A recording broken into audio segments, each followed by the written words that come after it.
Hey guys, Tom itself here. In this video I want to talk about dealing with shotgunners. But you got 2 games of Team Deathmatch I'm going to cut up, make some clips out of, and try to give you some decent examples. Now, it seems obvious, but in practice it's kind of a challenge. And these guys are being fairly intelligent about how they're running around with their shotguns. Running around together, staying in close quarters, and often inside. So dealing with them can be a challenge. I know my friend in here was having a bit of a rough time of it. And I find it takes me a while to learn any map to the point that I know the spawns and the traffic patterns well enough that I can really feel comfortable running around with a shotgun or a sniper rifle for that matter. Just because there's such specific playstyles, and knowing what you're going to do, which lines of sight you need to work and which ones you need to worry about, requires pretty good knowledge of the map and how it plays. So these guys know what they're doing, and so they're working those lines pretty well. I'll give them credit. But I'm kind of trying to outthink them here and know what they're likely to do just based on where I would be running with a shotgun, and then try to hide in places where they're not going to quite expect me. I am being a bit defensive, granted, but if I run into a room and have to clear a bunch of corners, that is going to be pretty risky for me because those guys have the advantage in close-range gunfights. The first thing that I'll say is that Assassin and a Silencer is very good against people looking for close quarters combat, just because they want to know which corner they should go around in order to get as close as possible before we have line of sight of each other. And so yeah, if they're not showing up on the minimap, that's harder to do. The other thing is they're more and more likely to rely on it because they normally expect you to be in range so that you'll show up somewhere on the minimap and not on the edge of it. So running around with a Silencer, surprising them as they're trying to run between cover, is one of the big things you can do to give yourself the advantage. Obviously, on the other end of the spectrum, you don't run into a little room with a bunch of shotgunners in it. This was really bad on Resistance. Our teammates kept running into the center house, and it was a slaughter. Ugh. But as you may have noticed, when I talk about watching the longer lines of sight, it's not the really long stuff that the snipers watch, because they're probably ready for that, at least most of them. Instead, it's the longer lines of sight that they're going to have to cross, coming down from the loading dock, coming out of the Charlie bunker and into the dome. Those are some good examples. But the one thing is, I think a lot of people underestimate just how long the shotgun range is. Because if they're using steady aim, and especially range, if they get on target, it's kind of scary. You want to give yourself the option to back up, fall back around another corner, take cover, make them reacquire you as a target.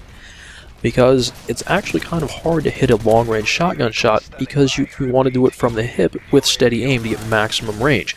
So if they have to turn again, if they don't know exactly where you are at that longer range, you actually have a decent shot at it with something like a submachine gun. Now in this game, there were 3 or 4 guys running shotguns, so I just wait till the kill feed had been clear for a minute and call in a predator. Then run the same route out of the same spawn, and it made for a nice multi-kill.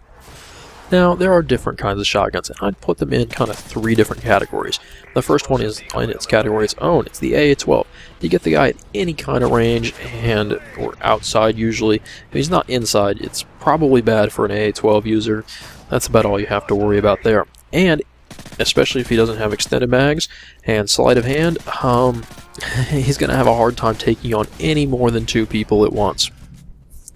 The second category of shotguns is the USAS and the Striker. And these are the really scary shotguns because they're probably the best. And against them, you just have to back up. They can spam so much ammo that even if you just have some decent cover, if they get on target, they'll be able to put enough damage there fast enough that it's going to be a hard fight to win. Instead, you just have to keep backing up outside of their maximum range, which is surprisingly far. Just again because they can spam so much damage on target that, yeah, you'll hear them coming, but usually by the time one of those guys starts shooting, it's probably too late for you. The third kind of shotgun are the pump shotguns, like the KSG and the Spaz.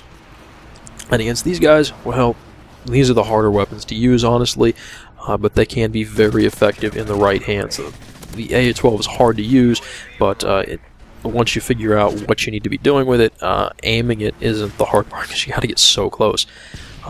With the pump shotguns, the thing is, if you can stay at range, that's great, or if you can just be strafing around, make yourself hard to hit, that's another way to avoid those shotgunners. And in this particular game, we've got both Spaz and USASs running around, so I just keep backing up. The other thing about the pump shotguns is that they are terrible for taking on any more than one person at the same time, unless they are just standing right next to each other.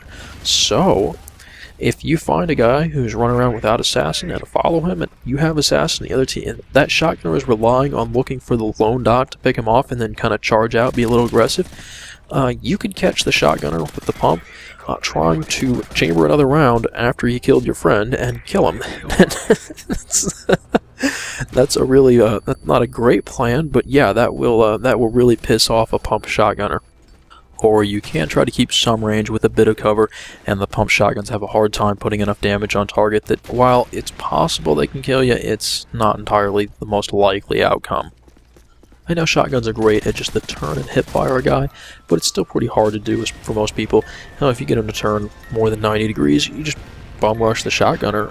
He will have a hard time dealing with it most of the time. So I didn't win the second game, but I hope the few tips prove helpful for you. Thanks for watching, guys. I hope you enjoyed it, and I'll see you later. Oh, and some recent videos of mine.